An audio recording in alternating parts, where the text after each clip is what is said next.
po ang bawat isa sa amin ang bawat panig. So, ipagpapatuloy na lang po namin yung kwentuhan po natin sa bahay po. Bahay na lang pag-uwi. Opo. Ay, kukwento po namin ang mga naging pag-uusap po namin. At inirespeto naman po namin ang gusto ng aming anak na hindi po siya Mami! Tara na. So, yan po mga ka-business, abangan nyo na lang po, no? Doon na lang tayo sa bahay mag So, okay. Tapos may explain din po kami sa inyo mga kabisit at ikatutuwa nyo rin po. So, salamat sa Panginoong Diyos. Ito na nga yung sinasabi namin, no? Mga ka-business. Come here. Dahil nung tumawag siya, hindi na namin isinama sa vlog, no? Kasi ayaw niya. Kasi nung mga nakaraan ay napanood niya nga, ayaw niya. Ini-recording, sabi nga niya. So walang recording, no vlogs, walang ini-recording. So okay lang, nirespeto namin. Pero at least ang pinakamahalaga rito na nakipagkita siya sa amin. Opo. At nagkausap ng maayos at wala na yung parang sumbatan, wala nang ganun mga kabisnes. Ang pinakamahalaga na pag-usapan namin na dito na ba natin pag-usapan? Naging okay na ang lahat. Huwag na sa bahay? So tara na, sa bahay na lang kasi hamog na. Kasi nagdidetalye na siya, sabi ko sa bahay na eh. Kasi bumili nga po rin kami ng tinapay tsaka banana ni Pau Pau. Yan, sige na. Alright mga kabisnes, babalikan po namin kayo mga kabisnes namin minamahal. So yun po mga kabisnes mo. Sa mapagpalang araw mo. Umaga, gabi sa ating lahat mga kabisnes, mga kapatid, mga kamars. Yan o. Bakit ganun pa? Good evening po mga kabisnes. Ang ganda ko dito sa cellphone mo. Ha? Malinis ang mukha ko. Malinis walang bahid na kahit ikan walang makeup. Pero malinis. Hindi katulad sa live. Nakikita talaga yung totoo mo. Gwapo mo raw. Tandaan mo ba yung nagsabi sa'yo gwapo ka? Pati maisme, masiguro yun. Hindi ko na matanda. Ha? Hindi ko na matandaan eh. Ano mo naman eh.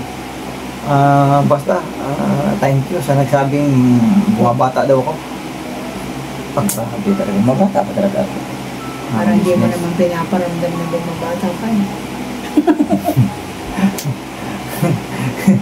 Parang nasaya mo. Hindi masaya lang ako kasi tulog na yung aming makulit mga ka-business. Kaya nga pag nag-vlog talaga kami mga ka-business, kung halimbawa dito sa bahay, maliban ang kung nasa labas kasi hindi naman kasama yan eh. Kulit, sobra ng kulit niya. Pagka nandito talaga kami nag-vlog at kung gising pa yan, magulo ang art namin. Hindi ka talaga makakuha yan. Kasi kung hindi ka rin naman niya makita, magngangawa. Hindi, sanay na siya na wala ako. Pero ano siya eh. Kung nandito naman kami, halimbawa nandito kami, kung ano yung gusto niyang hingiin, ibigay mo. Kaya pag hindi, magwawala yon. Ano na siya, ano na yung kanyang attitude ba, nagbago kasi malaki na siya eh. Nagbago na talaga. Kasi ultimo pag bigay mo ng itlog na nilaga, ayaw na niyang ikaw ang magbabalat. Oo. Ano siya? Independent siya mga ka-business, napapansin talaga namin sa kanya. Bigyan mo siya ng saging. Kapag hingi sa banana. Ayaw naman. Banana. Tapos pa, siyempre, dapat ikaw na lang magbalat para maayos ba? Ayaw wag, kasi pag binalatan mo yan na ibigay mo sa kanya, hindi niya kaya itapon. Kaya ang gusto niya, siya ang magbabalat. Yan ang gusto niya mangyari. Huwag mo siyang pakialaman. Yan ang kanya, iba nga ang estilo niya eh. Tapos meron na siyang bagong estilo ngayon. Pag pinaliguan mo siya at nagdumi siya, alam niya na kung saan niya kukunin yung diaper niya. Sabi niya, ma, papers, ma, one, bibit-bitin niya na yun papunta sa kanya, tapos bibigyan sa akin siya. Hindi mo siya kailangan utosan kasi alam niya na papalitan niya siya. Pero may mga time siyang may mga time siya na napapansin mo pagka yung linis na tayo ng pet niya kasi may pupo na. Ayaw niya mga ka-business. Ayaw na niya sa papa niya magpalinis. Hindi rin, may time siya mga ka-business na sa pagkakaintindi ko naman, nilalamig siya, ayaw niya magpabasa sa tubig. Yun ang naano ko sa kanya eh. Kasi minsan naman, di naman siya ganun eh. Pero sa akin hindi eh. Kasi gusto niya, pag nagpupo siya, kailangan diretso ligo na.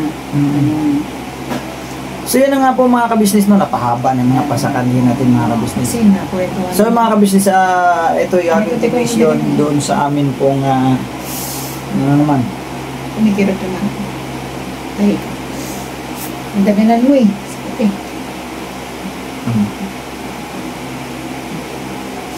Ano? Natanggal ko yung binder ko eh, hindi ko na ilagay. Ibalik mo. Ibalik mo kasi ba't mo tinanggal? Kasi nga Yung mga kabisnes, ito yung ano niya ngayon eh. Ito yung iinda niya ngayon eh. Noong pa to eh, nung saan ba tayo pumunta nun? Masakit yung ano niya. Eh, nagbayad tayo ng cellphone. Tinitigilan mo kasi maglagay niyan. Di ba mga kabisnes? Ang advice naman talaga sa katulad sa mga CS, kung hanggat maaari, laging nandyan pa yan kahit pasabing 2 years na. Magto 2 years na si Tinay, di ba? Kahit magto 2 years na yan si Tinay, hindi pa mo masasabing ano yan. Kailangan mayroon ka talaga laging ganito kahit saan ka magpunta. Hindi naman talaga dapat eh. Ikaw lang naman hindi mo sinusuot kasi. Siyempre, pag maglakad ka, magtabyog-tabyog yung tiyan mo, masakit talaga yan. Oh. So yun po mga kabisnes, dito na tayo sa topic talaga natin mga kabisnes. Nauudlot eh. Sige na. Saan mo na pa? So yan po mga kabisnes, ito yung continuation dun sa aming lakad kanina mga kabisnes. At alam kong talagang sabi na po kayo malalim. inaabangan ng marami itong tagpong ito mga kabisnes. Diretsahan na to mga kabisnes.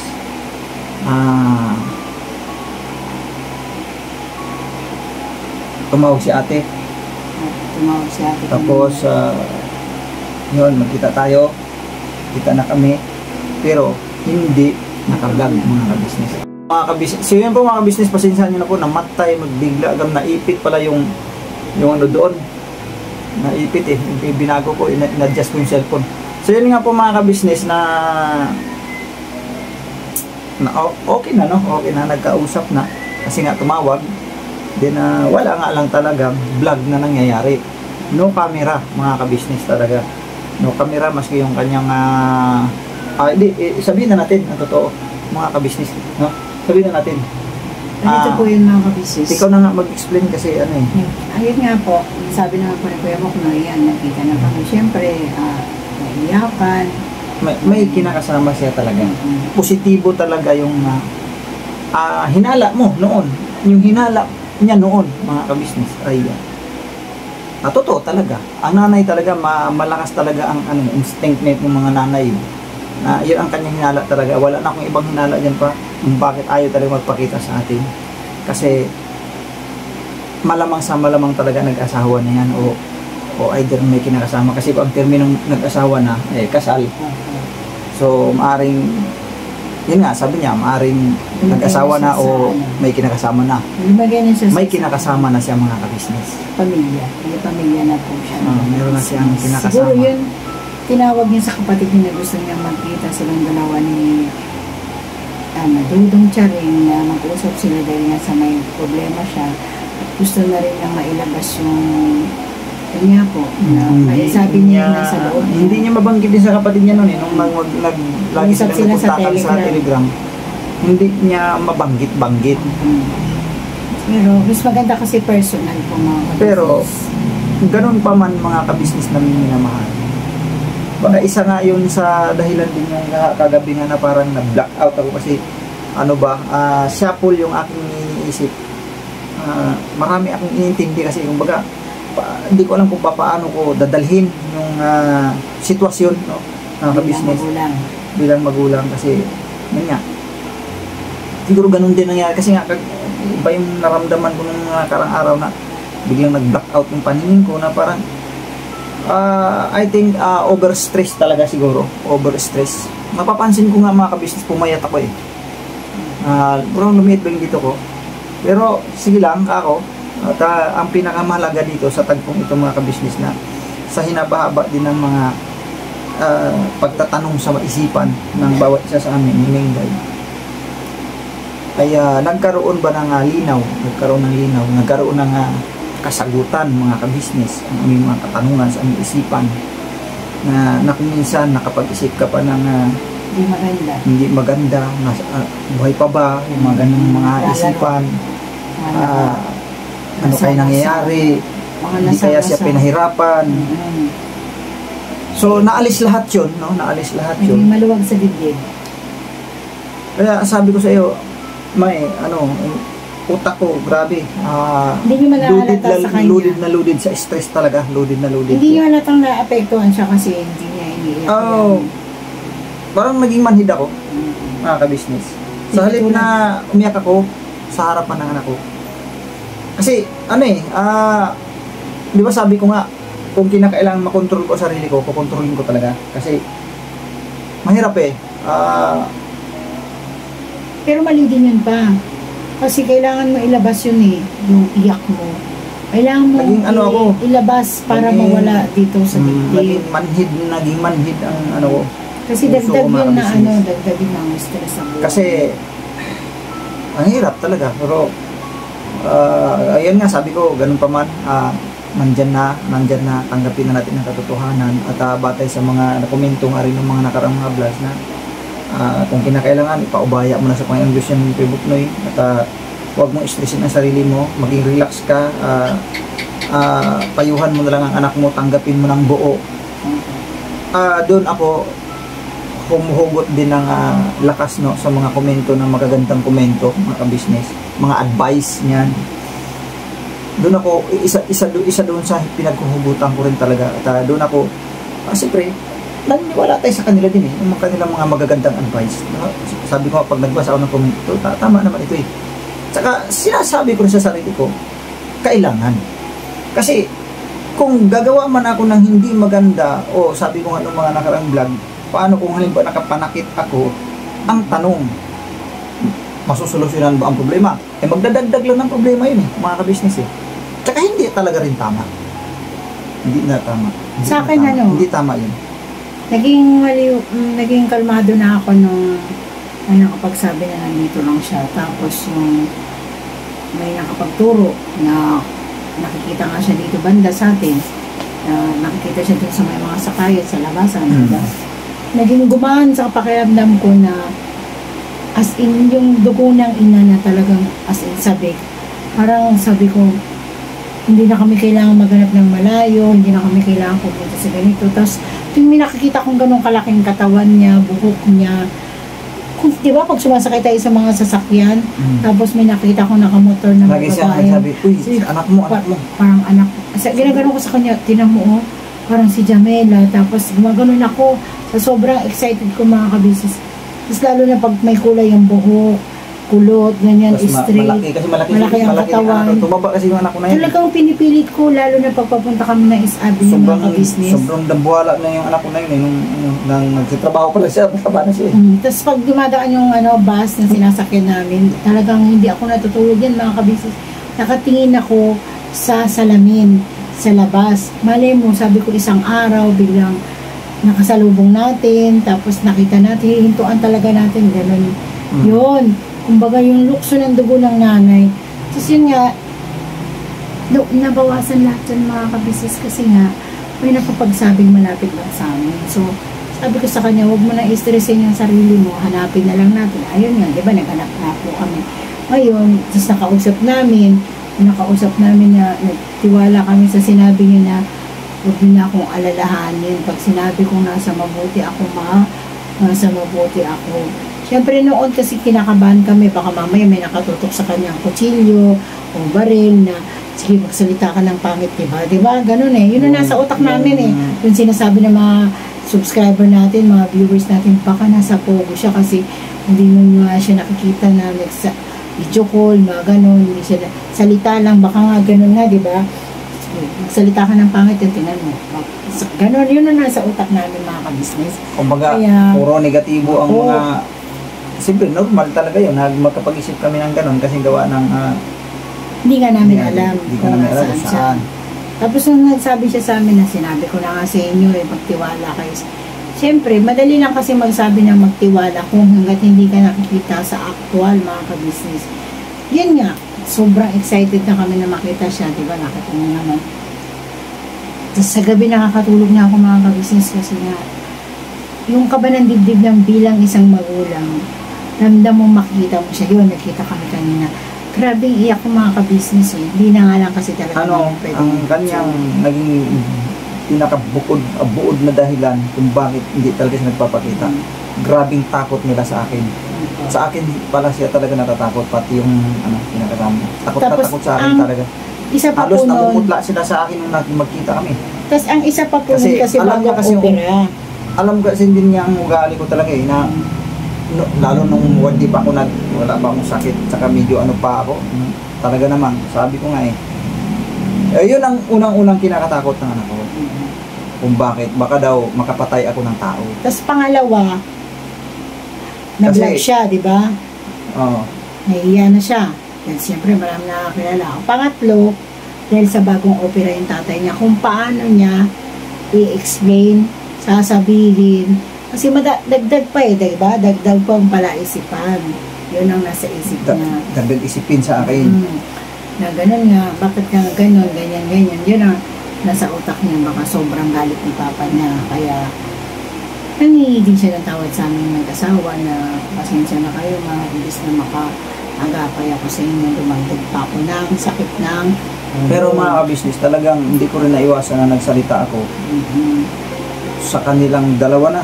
Sinusumada ako na sa kanilang dalawa. Pero kalmado siya. Pero, Dinaan niya nagbanggit sa... din ako sa lalaki. Sabi ko, ikaw ang pangunahing mayroong kasalanan dito. Kasi kung totoong mahal mo ang anak ko, hindi mo pwedeng tiisin sa amin, o hindi niyo pwedeng tiisin ninyo, na kami, na hindi mo sasabihin sa akin. Ikaw ang unang-una talagang magsasalita dapat. Pero nagsalita din yung lalaki na sabi niya, gusto ko naman po talaga, pero siyempre, si Jamela nga yung Ayaw. ayaw. Kasi natatakot. So, nandun na tayo, naging okay na po yun. Naging maayos yung pag-uusap nila. Medyo sumakit na ang ulo ko. Sige na ulo ko ngayon eh. Nag-usap kami. Tapos, kalmado naman po si Kuya Buknoy kasi dinaan niya sa magandang pag-uusap. Dinala pa namin kay Stinay. Nandiyan din sila namin kayo, dinala Stinay. Para hindi ako makaboylo eh. Kasi siyempre may bata. Dinala niya yan eh. Ayaw nga pong sumama ni Baby Tini kasi nga hindi niya kilala yung ate niya. Ayaw lumapit. Ayaw niya lumapit. Pero mag-kiss lang siya tapos magyakap Di man siya. Pag sinabi mo, hug mo si ate, hug niya. Pero yung iiwan mo sa kanya ng sandali, hindi siya magpapahawak sa ate niya kasi nga, hindi niya nga kilala yung mukha ng ate niya. At hindi niya talaga kilala yung ate niya. Hindi na po namin sinama si Kia kasi gabi na rin naman siya kanina. Pero pag makita yun ni Kia, yung ate niya, excited yun dahil grabe iyak niya dahil mahal na mahal niya si Jamela. Kahit yung mga kapatid niya po, mahal na mahal talaga siya ng mga kapatid niya. Kaya lang, siyempre, meron nga din siya naging kaya ganun. Tinanggap na po namin ang buong puso dahil wala naman na po kami magagawa, di ba? Nandiyan na yan. Dahil kami nga din, ganun din naman kami nag-asawa. Kumbaga, walang mga ng magulang. Kami lang nagdidesisyon. Kabay kami rin po yung nagdesisyon. Kaya, mano bang hindi na lang namin siya pagagalitan, at least, naramdaman din namin yung ganun din kami dati. Kaya ang tubig mo. Ito, table. Kaya, nung nagkausap kami, tapos yun nga, sabi po ng na papakasal na daw sila, mag-iipon muna. Para magpakasal, syempre, mga wala pang ipon. Tapos si Jamela po ay on-call na lang siya ngayon sa trabaho niya, no? On-call. Yan. Meron naman silang business na pinagkakakitaan na diyan lang sa bahay, meron silang mga online na selling. At iba pa, no? Iba pa. So, yun lang ang tanging nilang na pinagkakakitaan, mga ka-business. May sarili din silang bahay sa May yung tinitirhan nilang bahay sa ngayon, tama nga yung aking pag-aanalisa noon nung tayo din, at saka sa pag-aanalisa mo rin, baka nga yung dati niyang boyfriend ang nagiging kasama nito. So positibo na sila nga talaga. Kaya, At bahay na tinirhan nila ngayon doon sa Magulang. lalaki. At ano yun eh, bahay ng Nanay. nanay nung ano, kasi ang nanay nga nung lalaki ay nasa Ibang bansa. ibang bansa. Ano bang bansa yun? Nakalimutan ko. Business. Tapos baga siya ang nangangasiwa dyan ngayon. So yun naman, yun pa rin naman dati. Yun naman yung binanggit niya dati nung siya bumisita sa bahay. Yun pa rin naman, walang nabago sa ngayon. Yun pa rin ang bahay talaga nilang tinirhan. Tsaka magalang din naman yung ano. Yung lalaki ay hindi naman Barumbado, hindi lasinggero, hindi nagbubulakbol, ganun. Hindi mo makitang tambay sa kalsada. ano sa bahay lang din lagi. Disiplinado rin po yung ano. Kaya ano bang gagawin namin, no? Wala na kaming magagawa kundi ay tanggapin yung Katotohanan. na Kasi doon nandyan naman na- din talaga patungo. sabi ko rin sa kanila, hindi naman kayo mga bata nga eh. Kasi nasa hustong gulang Kapag din naman. settle na kasi si Jamela mga ka-business. Ay kung ako nga, nag-asawa, bata pa. Lalo na si Minday, batang-bata pa. Nasa edad na rin naman po siya. Sige, ako, andyan na eh. Ano ba bang... Kaya kaming dalawa, happy na rin kami. Happy ka ba? Patingin niya ng mukha mo. ano lang ako, ang tawag nito.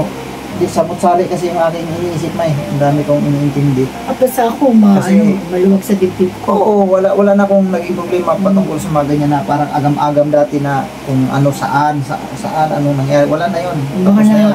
nakakahinga Ang na ako ng... iniintindi ko naman ngayon, Oo. siyempre, sa ayaw at sa gusto natin, kailangan maikasal yan eh. Di ba sinabi naman nila, mag-iipon sila para sa pagpakasal nila. Tapos syempre, alam naman ang both side ng nanay at tatay nila na gano'n. Tayo lang naman yung nahuli. So, pag-iipunan na nila yung kasal. Kahit sa simpleng kasal lang, para mapakasal sila ng dalawa. Diba? So, ngayon, kailangan natin sabihin sa mga anak mo, kasi hindi pa po namin nasabi kay Dudong, kay Makmak, Dudong, medyo maingat kasi Dudong kasi iba ang... kay Denden, hindi pa namin nasabi sa kanila na nakausap na namin sa atin nila kasi wala pa sila. Si Denden po ay tulog na. Si Makmak ay may kasama, di ba mali sila? Tapos si Dudong nag-aasikaso ng mga files. Nasa church pa yata yun siya. Yung mga nasikaso.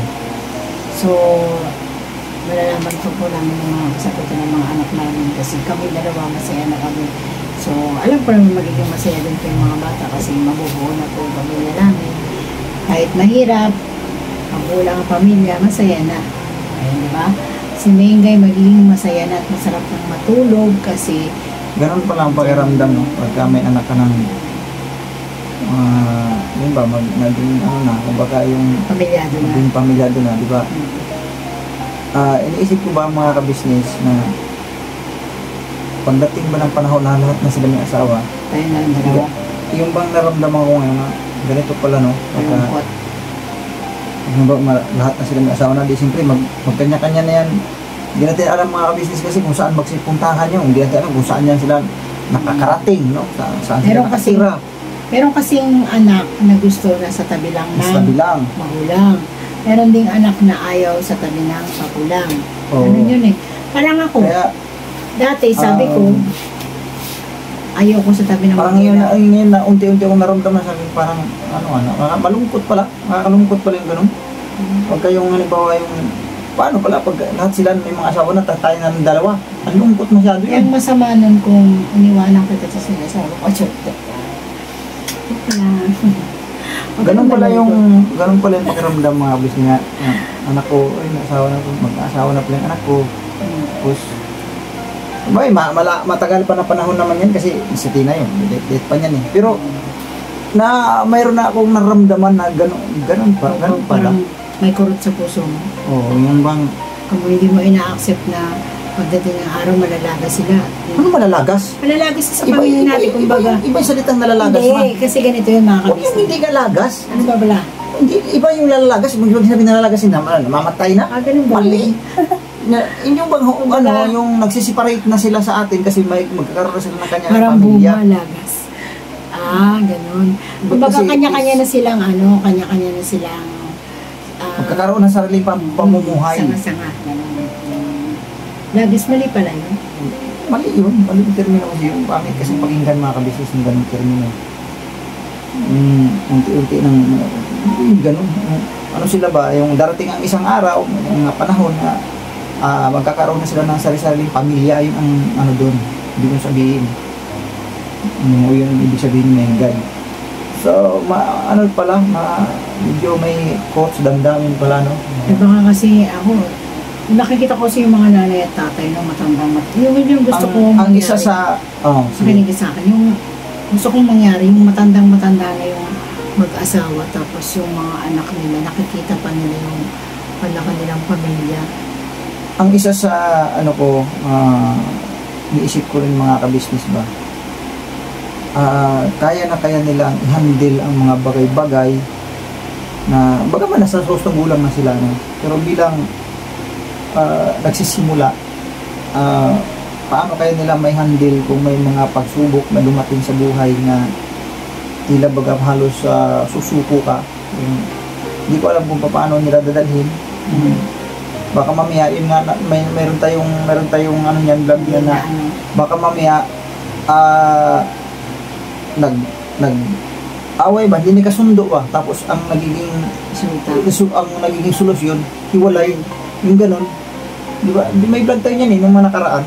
Pero kanina nagkwento na siya iniisip ko sabi ko mukhang ewan ko lang kung kakayanin nila yung mga ganong tagpo.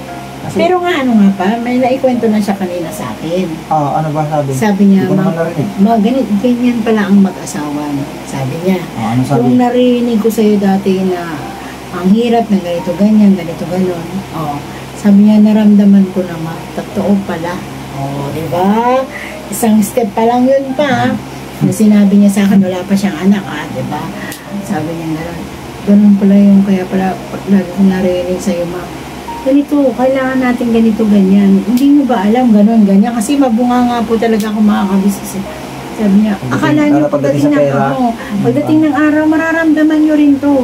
Kasi hindi nyo pa naiintindihan lahat Ngayon, sabi siya sa akin kanina, matotoo pala. Nakakaramdam niya na siya kagad. Starting pa lang yun. Ayun ang sinasabi ko mga kabisnes na yan ang iniisip ko ba? Sabi ko, sa isip-isip ko, paano nga kaya nila ma-handle? Baka mamaya kunting alingos-ngos walay naman tayo. Ano bang ganun? Huwag naman sana, no? Huwag naman sana mantong sa ganun kasi pangit kasi yung ganun. Kunting alingot-ngot. Pero kailangan yun kasi ang mga nakikita natin sa karamihan mga kabisnes. Pero kailangan natin silang gabayan.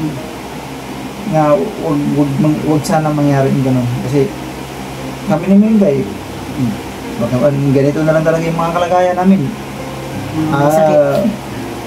Kung hirap lang ang pag-usapan, sukdulan talagang andun na yung pagtitiis namin sa kahirapan, tapos dagdag pa ganitong may karamdaman, mga ganun, kasi may mga naramdaman na rin, pero natitiis pa rin talaga namin kasi kailangan talagang tiisin kasi nga na magsabi na hiwalay lang tayo, na may ayaw niya itong kinabuhi.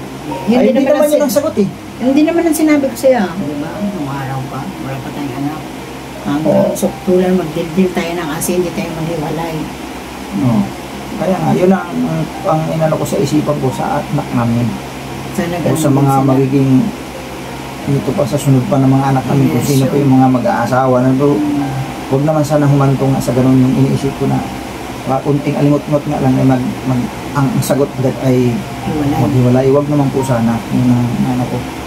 Pero sana mayawa ang Panginoon Diyos na sa kanilang pagsasama ay maging matiwasay, maging maayos at magiging sintro nila talaga ang Panginoon Diyos. Kasi Biblically naman talaga yan mga kabisnes, sabi nga sa Biblia, saganang ating sarili Hindi natin kaya. ay hindi natin talaga kaya. Kahit gaano ka pa dyan kayaman, gaano ka pa kagaling, kung sino ka mang napakatalinong tao, bihasa, madalubhasa sa lahat ng bagay, hindi mo pa rin kaya saganang iyong sarili kapag ka problema ng pag-uusapan.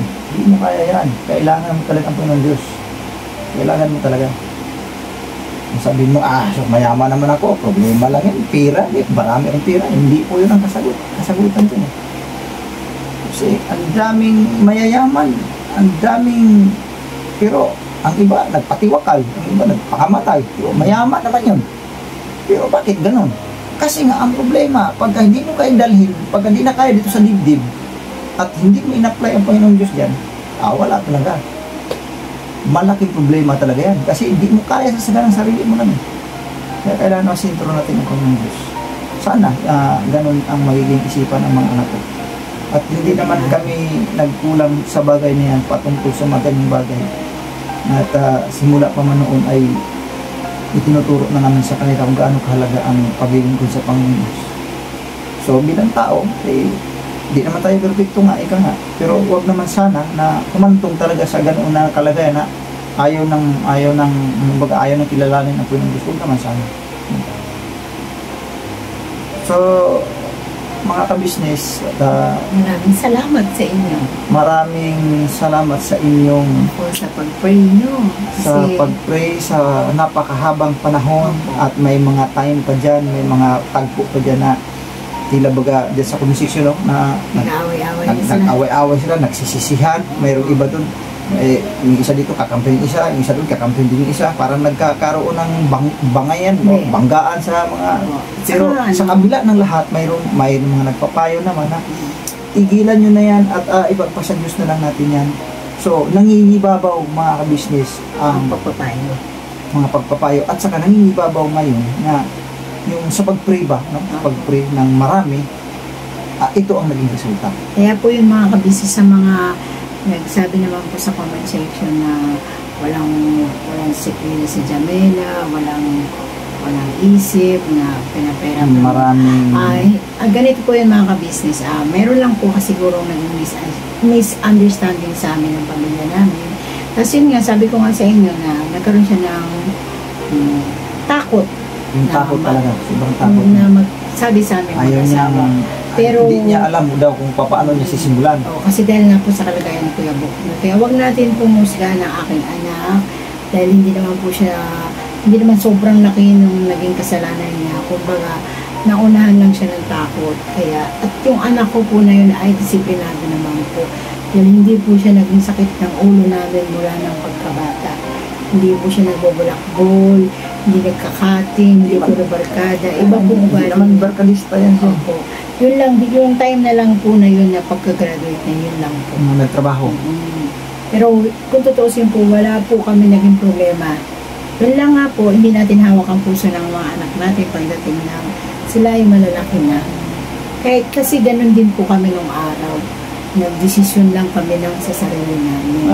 Yung kanyang desisyon, isang nakuha lang niya, pagkakamali naman din po daw na. Umami naman po din siya na may pagkakamali siya. At umami siya na humingi siya sa amin ng patawad. Bilang anak ko. Tawarin niya kami pa. Kaya, nagkamali ako sa naging desisyon ko. Mga ka-business, patawarin na po natin si Jamela. At yung mga nag-comment po ng bad sa kanya, ngayon sana naman po maging okay na ang lahat, mga ka-business. So, maraming salamat talaga. Taos puso po kami pagpasalamat sa pag-pray nyo. At alam ko magiging maligaya naman kayong lahat sa aming naibalita. Diba da? Yes po mga ka-business. Dahil yun naman po talaga kasi ang inabangan ng marami. Abangan nyo rin po ang aming... Takbuan na, makausap na, makita-kita na. Ito na. Ito na yung mga ka-business. Ano na lang po natin yung naging desisyon ng Jamela na hindi na po siya magpa-vlog. Ayaw talaga. Tapos ang mangyayari po ay ano po kami. Ano bang tawag nito pa? Magbabanding kaming lahat na kasama si Jamela. Kasama lahat kami, lahat talaga kami. Lahat kami. Magkakaroon na lang ng schedule. Di pa namin alam kung kailan kasi basta binanggit niya lang 'yon. Magbabanding kami sa labas, kaming lahat. Ako naman nagbigay din ng schedule sa kanya eh. Na, Kay Chame. Sabi ko sinabihan mo rin? pag nakasahod na tayo sa November, yan. mga ka-business. Kakain kami sa labas. Baga parang isang outing kami. malaking, ito eh, isang malaking tagumpay din sa aming Yes, opo. pamilya dahil ito isang kasi ito kinikilala kong kinikilala o itinuturing kong isang napakalaking pagsubok sa buhay namin na isa ito sa nalampasan namin mga ka-business. Opo. Kung nalagpasan ko ang yung pagsubok ko noon na talaga naman Sa operation niya po. sa salamat sa Panginoong Diyos higit sa lahat dahil nalagpasan ko no ng ganito. Tapos ito panibagong pagsubok na kinakaharap namin tapos nalagpasan namin, ito nagkaroon ng resulta, na-resolba mga ka-business sa mahaba-haba ding panahon. Opo.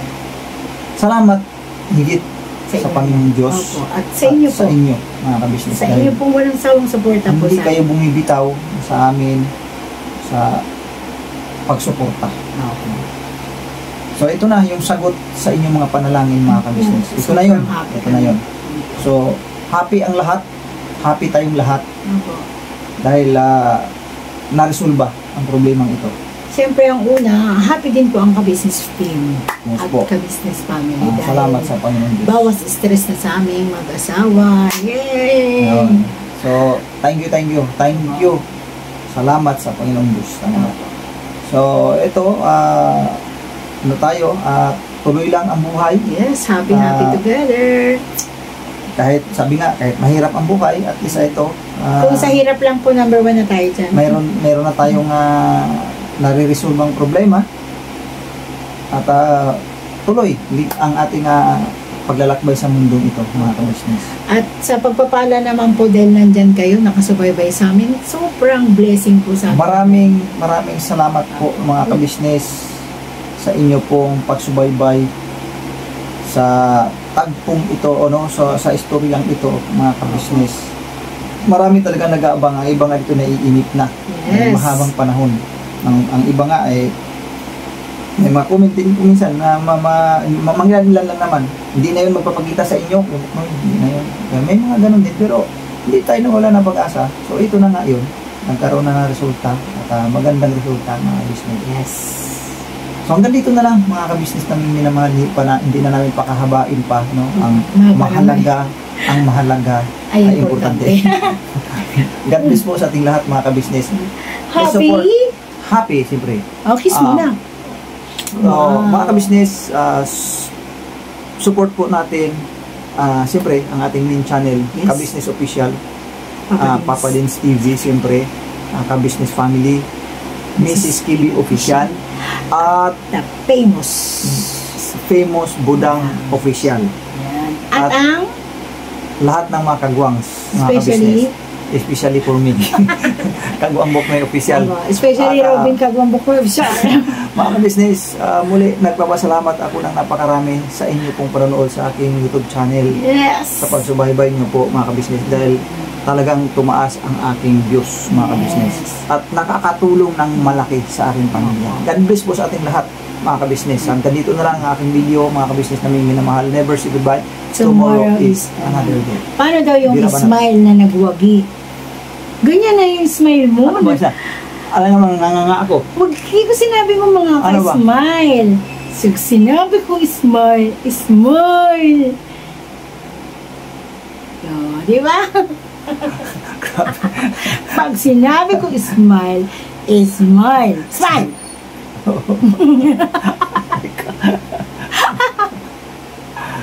Ulit na. Sige. Pag sinabi ko smile, kasi may kinitipos ko yung bako na yun. Hanggang. Sige na, tingin doon. Pag sinabi ko smile, smile. Yun. Ang bira talaga, binatukan pa ako. Bye-bye po mga ka-business. Bye-bye.